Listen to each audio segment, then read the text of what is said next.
Bonjour, bienvenue pour suivre ce moment qui se veut être un accompagnement pour vivre un temps de méditation et de prière. Nous ne pouvons pas encore nous réunir normalement dans nos églises, même si notre paroisse réorganise un culte, beaucoup ne peuvent s'y rendre au vu de la situation.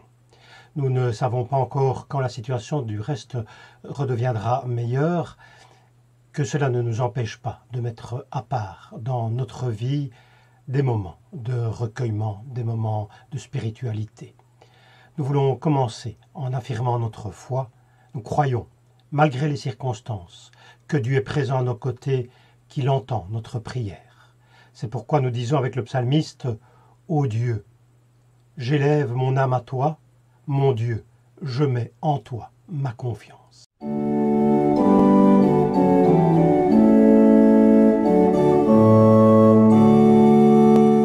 Notre louange monte vers Dieu avec quelques versets du psaume 145. Le Seigneur est plein de grâce et de compassion, lent à la colère et rempli d'amour. Le Seigneur est bon envers tous les humains, plein de tendresse pour ses créatures. Oui, Seigneur, les regards de tous sont tournés vers toi, et tu donnes à chacun ce qu'il faut pour se nourrir au temps opportun. Tu ouvres ta main et tu rassasies avec bienveillance tout être vivant. Oui, le Seigneur est juste dans toutes ses voies, il est plein d'amour dans toutes ses œuvres, il est proche de ceux qui l'invoquent, de tous ceux qui, dans leur cœur, l'invoquent sincèrement. Amen. Ce matin, nous faisons une lecture dans l'Évangile selon saint Matthieu au chapitre 14. Nous ferons deux autres lectures dans le courant de notre méditation. Quand Jésus entendit cette nouvelle, il partit de là en barque pour un endroit isolé, à l'écart. Mais les foules l'apprirent, elles sortirent des localités voisines et suivirent Jésus en marchant au bord de l'eau. Lorsque Jésus sortit de la barque, il vit une foule nombreuse. Il fut bouleversé par ces gens et il guérit leurs malades. Le soir venu, les disciples de Jésus s'approchèrent de lui et dirent « Il est déjà tard et cet endroit est inhabité. Renvoie tous ces gens pour qu'ils aillent dans les villages s'acheter des vivres. » Jésus leur répondit « Il n'est pas nécessaire qu'ils s'en aillent, donnez-leur vous-même à manger. » Mais ils lui dirent « Nous n'avons ici que 5 pains et 2 poissons. Apportez-les-moi, leur dit Jésus. » Ensuite, il leur donna à la foule de s'installer sur l'herbe. Puis il prit les 5 pains et les 2 poissons, leva les yeux vers le ciel et dit une prière de bénédiction. Il partagea les pains et les donna aux disciples, et ceux-ci les distribuèrent à la foule. Chacun mangea à sa faim. On emporta 12 corbeilles pleines de morceaux qui restaient. Ceux qui avaient mangé étaient environ 5000 hommes, sans compter les femmes et les enfants. La multiplication des pains. Il semble que Jésus nourrissant les foules ait été un geste qui a frappé les imaginations en son temps. En tout cas, lors de la rédaction des évangiles, les auteurs s'en sont fait abondamment, les rapporteurs. Vous pouvez voir ici une liste des 6 récits de ce genre dans nos 4 évangiles. 2 évangiles, celui de Matthieu et Marc, ont donc doublé ce récit. Je crois que si l'on a retenu ce miracle, si les évangiles ont retenu ce miracle, ce signe, comme on peut aussi l'appeler, c'est parce qu'il est particulièrement porteur de signifiant sur la personne de Jésus. Ce signe était plus révélateur que d'autres peut-être sur la manière dont on a pu comprendre qui était Jésus dans les premiers temps de l'Église. Ce miracle dit en particulier comment on a perçu l'attitude de Jésus par rapport aux foules qui venaient le voir, l'écouter et être au bénéfice de sa personne. Je voudrais aborder ce texte en 3 temps. Dans un premier temps, je voudrais faire une remarque, parce que je pense qu'on ne peut pas y échapper, une remarque quant à la perception que l'on peut avoir aujourd'hui des miracles racontés dans les évangiles, et en particulier ce miracle de la multiplication des pains.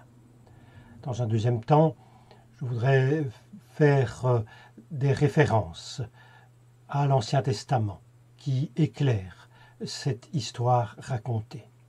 Et enfin, pour terminer, nous poserons la question en conclusion, où nous plaçons-nous dans ce récit? Lorsque nous l'écoutons, où sommes-nous? Vous allez comprendre par la suite.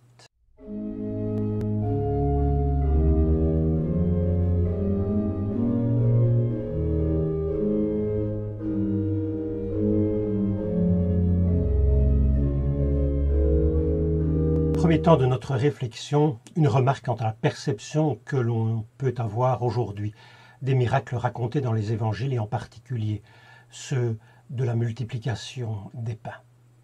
Je ne voudrais pas en effet ici éluder la question de l'authenticité du miracle. Je veux dire par là sa réalité matérielle. Cette question peut se poser aujourd'hui dans nos cultures prétendument rationalistes. Est-il vraiment raisonnable de croire que l'on peut multiplier de la nourriture? Pour certains lecteurs de la Bible, cela ne pose pas de problème. Ce n'est pas une question en soi. Ces textes soulignent simplement la qualité de thaumaturge de Jésus. Jésus accomplit des miracles. Jésus a cette capacité d'accomplir des signes. Mais pour d'autres de nos contemporains, ce genre de récit est plus un obstacle à la fois, plus qu'un encouragement. Il faut oser le relever sans en faire un obstacle au sens profond du texte. Le miracle en lui-même, tel que raconté, est porteur de sens. C'est ce sens qui importe et pas l'histoire pour elle-même. Sachons d'ailleurs que l'on a donné à cette multiplication des pains des explications rationnelles. Et je voudrais simplement ici en mentionner une à titre d'exemple. Jésus partage avec ses disciples et ceux qui les entourent le peu de nourriture qu'ils avaient. Mais cela sert d'exemple à la foule, qui se met elle aussi à partager ce que d'aucuns avaient. Et on s'aperçoit au bout du compte qu'il y en avait assez pour tous. Le miracle, c'est celui d'une multiplication par le partage.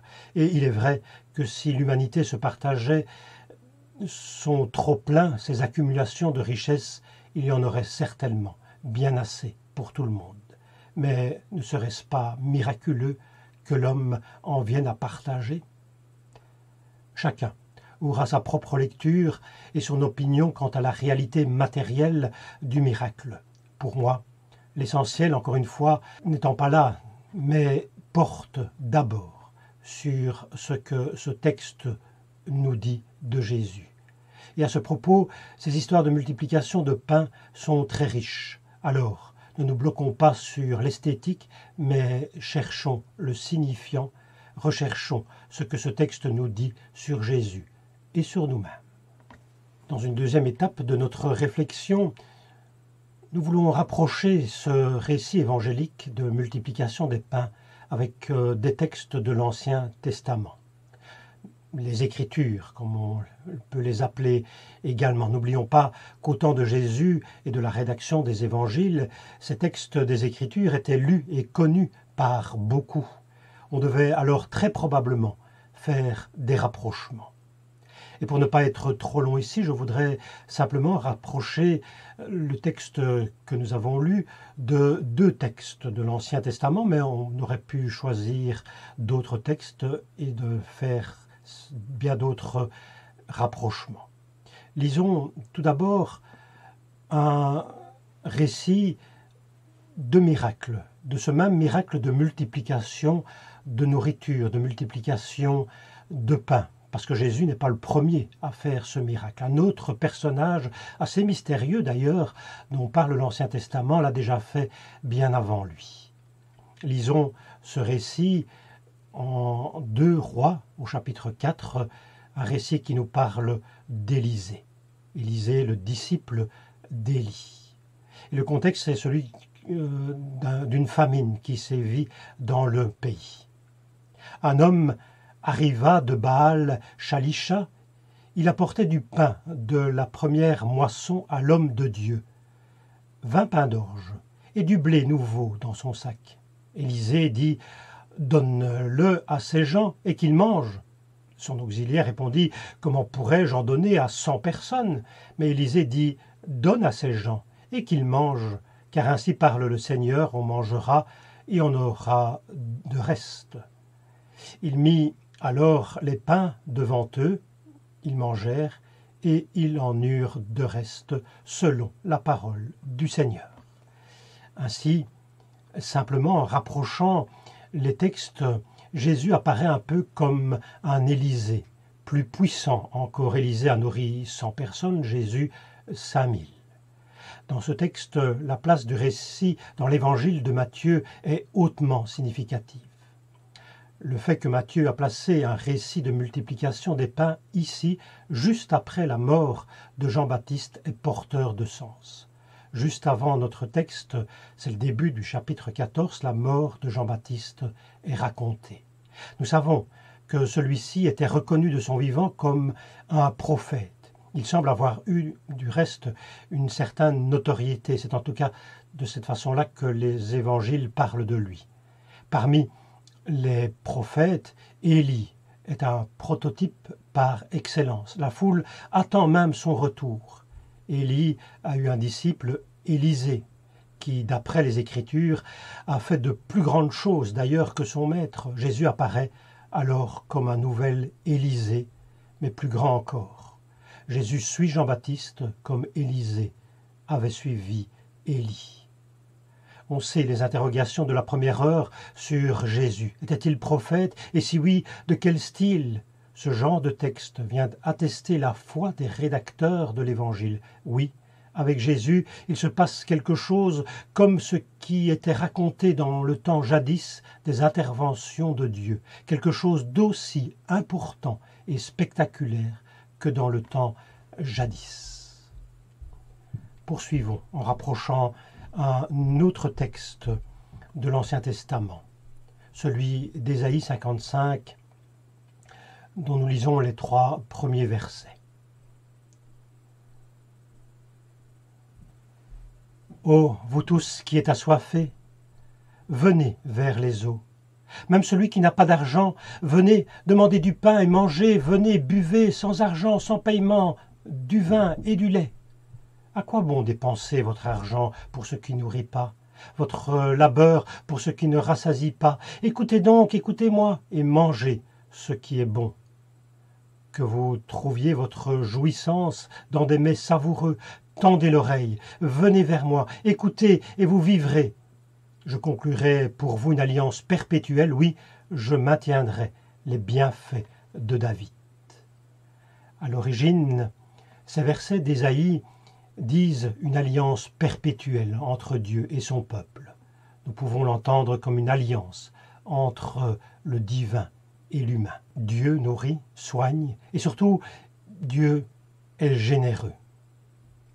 Il y est question de gratuité des dons, et en particulier du don de paroles de vie, de paroles créatrices de vie, à opposer aux paroles de mort. Jésus, dans l'Évangile, apparaît comme celui qui vient réaliser ce don gratuit. Il apporte cette nourriture abondante, cette nourriture de vie. Je suis persuadé que l'auteur de l'Évangile avait ce genre de rapprochement en tête, comme ses premiers lecteurs aussi. N'oublions pas, Matthieu s'adressait à ses contemporains, à des coreligionnaires juifs connaissant les textes anciens, pour les convaincre d'adhérer à Jésus, de se fier à ses paroles.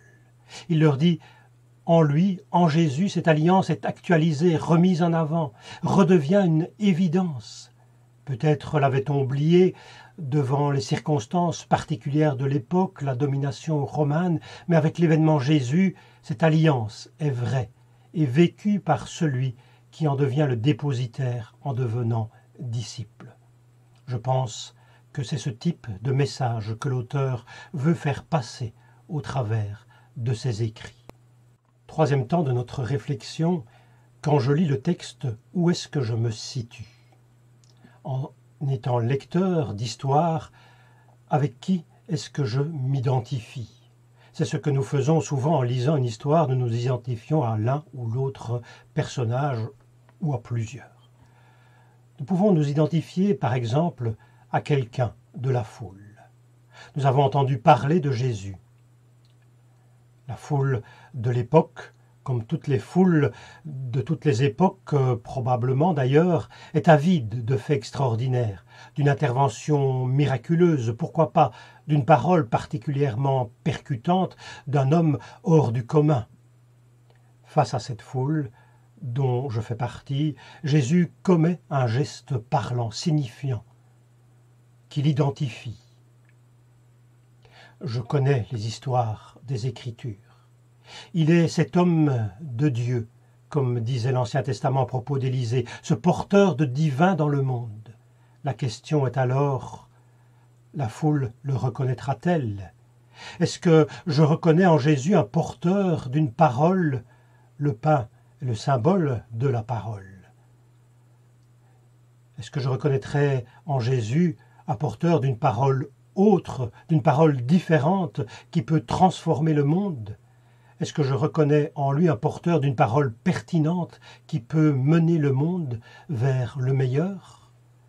Mais je peux aussi m'identifier à quelqu'un d'autre dans la foule, par exemple aux disciples interpellés par Jésus qui leur demande, face à cette foule nombreuse, « Qu'avez-vous à leur offrir ?» La réponse est presque rien, 2 poissons, 5 pains pour nourrir toute une foule, pas grand-chose par rapport à l'immense besoin. Je n'ai que ce qui peut paraître comme du dérisoire. Et Jésus de nous dire peut-être, eh bien, commencez à distribuer. Utilisez le pas grand-chose, et vous verrez, cela se multipliera et il y aura du reste. Comment entendre cette parole? Je puis me dire ceci. Même dans notre société hyper commerciale, il y a des choses qui se multiplient gratuitement. Ainsi en est-il, faisait remarquer quelqu'un, d'un sourire. Si vous souriez, vous apportez de la bonne humeur. Cela est contagieux. D'autres se mettront peut-être aussi à sourire, ainsi en est-il aussi de l'amitié, de l'amour, de la paix et d'autres choses encore. C'est gratuit, mais quand on se met à les distribuer, ils se multiplient. Peut-être certains esprits chagrins diront que cela marche aussi avec la violence et la haine. Ils ont malheureusement raison. Mais il nous appartient d'apporter le peu qui est dans notre panier de fidèles à Dieu.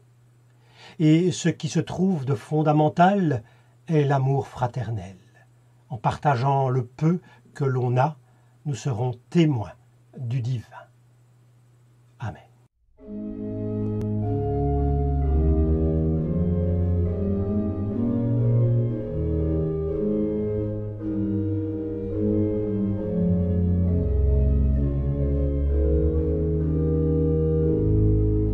Nous partageons cette prière d'intercession. Père, tant de souffrances et de détresse nous entourent. Tant de femmes et d'hommes ont faim et soif de secours et d'amitié, de paix et de bonheur. Sans l'assurance que tu combats pour nous, que tu as pris le parti de l'humanité perdue, comment garder l'espérance et le courage de vivre? Nous te remercions pour tous ceux qui agissent à cause de l'Évangile ou par simple générosité humaine pour nourrir, soigner, secourir, s'interposer. Renouvelle leurs forces. Nous te prions pour ceux qui gouvernent, que ton esprit leur donne d'être clairvoyants et courageux de sorte que le monde soit plus vivable et fraternel. Donne-nous de répondre à ton attente, comme les disciples partageaient avec la foule le pain reçu du Christ. Fais de nous des témoins et des acteurs de ton règne, partageant nous aussi ce que nous avons reçu de toi. Amen.